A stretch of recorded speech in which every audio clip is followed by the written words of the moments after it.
Turqia do të ndërtojë një fabrikë të municioneve në Kosovë, kapaciteti do të jetë 20 milion fishek në vit. Prodhuesi shtetëror turk i sektorit të mbrojtjes MKE ka nënshkruar një marrëveshje për ndërtimin e një strukture prodhimi municionesh në Kosovë, një hap që dëshmon thellimin e bashkëpunimit të mbrojtjes midis Ankaras dhe Prishtinës. Siç raporton Daily Sabah, fabrika do të ketë kapacitet vjetor prodhimi prej 20 milion fishekësh dhe pritet të përfundojë deri në vitin 2026. MKE do t'i furnizojë Kosovës linjat e prodhimit për fishek dhe plumba, pajisjet e ngarkimit dhe montimit, si dhe laborator testimi.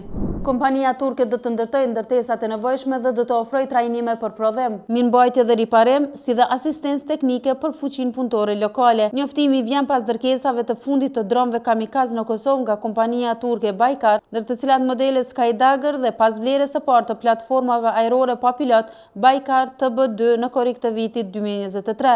Kryeministri në detyrë i Kosovës Albin Kurti më parë ka konfirmuar planet për ngritjen e fabrikës së parë të municioneve dhe të një laboratori për projektimin e dronëve si pjesë e përpjekjeve për të zhvilluar industrinë e mbrojtjes së vendit dhe për të rritur kapacitetet për të përballur me kërcënime të mundshme në rajon.